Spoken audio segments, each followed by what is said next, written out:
Hey guys, it's PMHK here. Obviously, now, as most of you guys already know from my previous video, obviously if you didn't see my previous video, I'm gonna link it down below or maybe on the iCards up here.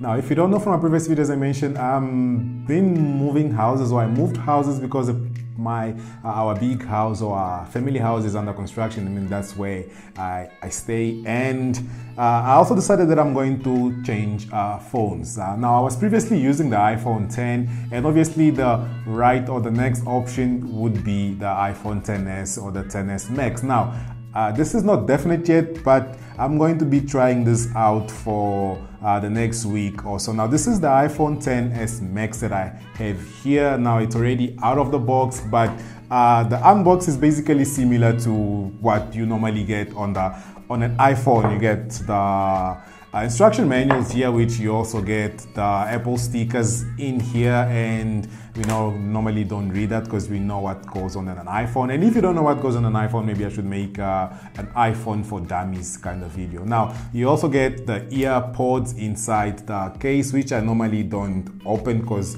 I hardly use them, and I have plenty lying around if I decide that I'm going to use any of them.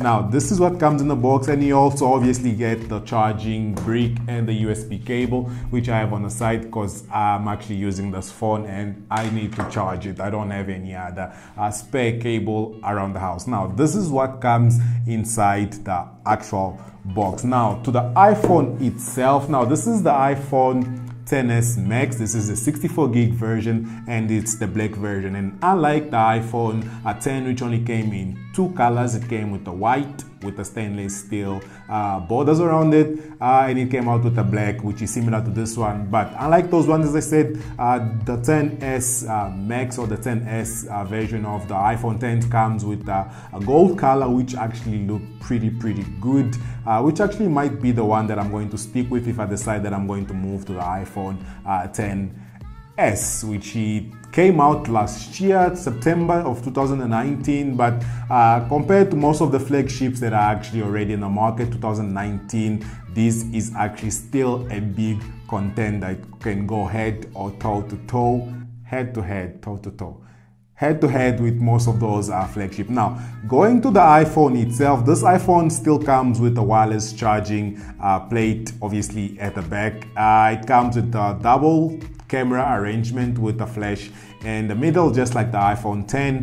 You have both a 12 megapixel camera. One is the wide and one is the telephoto camera, and also you'll be getting an aperture of 1.8 in one and an aperture of 2.4 on the other, which just means that one allows more light than the other, and it normally switches automatically between both of them, and they're also capable of 2 times zoom. Now, in front you will get the FaceTime camera, which has a 7 megapixel count, and it's capable of a 1080p FaceTime or 720 FaceTime, and is also the camera right here. The True Depth camera is also right here, which actually allows for the Face ID to work. Now, this phone is also water resistant and dust resistant. It's IP68, just like the iPhone 10. Now, this guy, as I said, is really a big contender because it can still compete with most of the flagship that are actually released. Now, flagship just means that the main phones of the companies that are actually like, if you say the iPhone, if you say the Samsung S10 would be the flagship for the Samsung devices, just trying to explain that. But this phone can still compete with those ones, although it came out September of last year, which is almost 8 months ago, which is something for you to actually know. Now, this guy comes with the A12 Bionic processor, which is one of the things that allows it to still be speedy and very fast. And one of the features that I actually love about this iPhone, which is actually one of the features that most people look on phones, is camera quality and what it comes to. Now, this guy still has portrait mode in both the back and the front camera, which is a plus. And one thing that I love, as I mentioned, is the fact that you can actually play around with focus or play around with the blur when you take a portrait pictures. Now, just for me to show you guys quickly, which is something that I was playing not so long ago. As you can see, this picture is a picture that I took when I went back to the main house which under construction. Now, I took a picture using portrait mode. Now, the picture was taken at a 4.5 f-stop. Now, you can play this thing from 1.4, although the lowest f-stop that the camera can go is 1.8, but when it comes to the portrait mode, you can go as low as 1.4, which actually totally blurs the background. If you guys can see there, it's blurred and not blurred, so you can go from 1.4 to 16, which is really much clearer than the actual portrait picture that the phone has. Now, this is just one of the feature that this guy comes with, and obviously since it's the iPhone, you still get an emoji, which, I mean, who really still uses an emoji?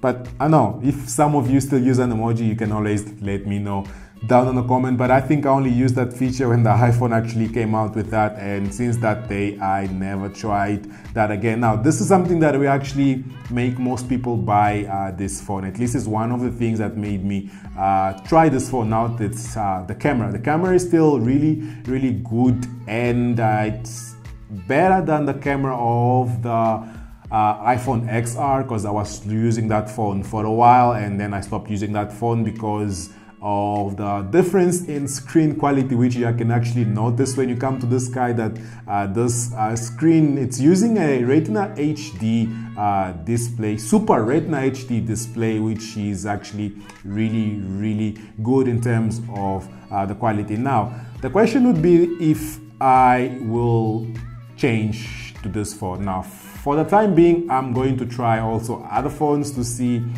which one actually will do for me this year, but definitely I'm not going to use that phone for more than 2 months, because I have to change phones so I can test what's out there. But for my phone for the next month, I'm really going to try and see what's out there. I'm going to try and test 1 or 2 other devices, which obviously I'm going to make a video about it and maybe choose from there. But as I said in the beginning of this video, this is actually one of the best options that you guys can go for this year if you're actually trying to change devices, or if you're using an older iPhone and you just want to move to the next thing. This is something that you should consider getting. So this is gonna be it for this video.